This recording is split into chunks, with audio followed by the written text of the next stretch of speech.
Alors, la première étape pour construire son persona, donc son client idéal, ça va être de répondre à toute une série de questions qui vont définir pardon, le profil de ce client.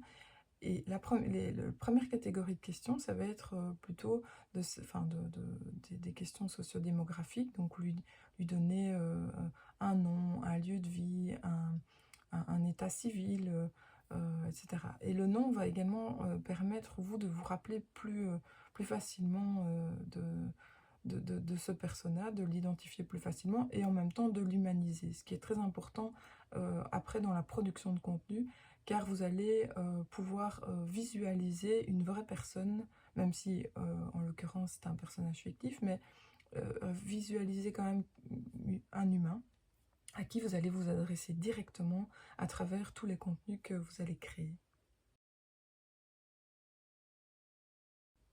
La deuxième série de questions va porter sur les besoins fondamentaux de votre client.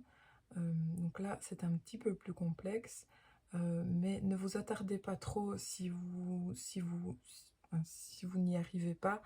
Essayez simplement quand même de vous demander quels sont, par exemple, ces défis au quotidien, soit dans sa vie professionnelle, si vous êtes dans le B2B, donc le business to business, ou dans sa vie privée, si vous vous adressez plutôt à des particuliers. Donc réfléchissez au besoin initial aussi, qui est à la base donc, de sa démarche d'achat et de recherche de solutions.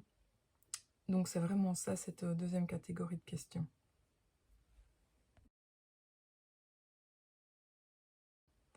La troisième catégorie de questions, là, ça, c'est très important aussi, mais c'est un peu plus simple, c'est de réfléchir aux freins et aux objections que peuvent avoir vos clients, donc en l'occurrence votre client idéal, c'est-à-dire qu'est-ce qui pourrait l'empêcher de passer à l'acte d'achat ou de commande ou d'inscription auprès de vous, de vos services, de votre offre. Donc ça va vous permettre de réfléchir à toute une série d'arguments qui vont minimiser ces freins et l'aider à passer à l'acte.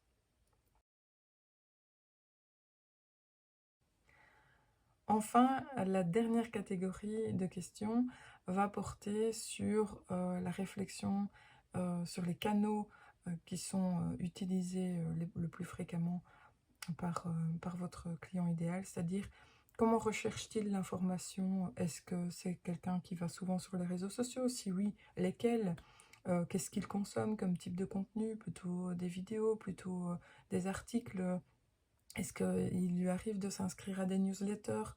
Ou est-ce plutôt quelqu'un qui apprécie l'écoute de podcasts dans sa voiture? Voilà, c'est vraiment essayer de dresser le profil de son fonctionnement en termes de recherche d'infos.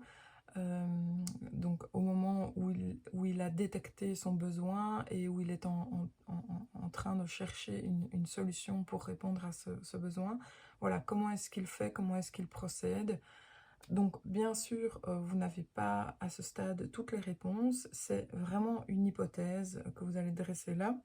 Et la deuxième étape va consister à collecter de l'information sur le terrain en réel.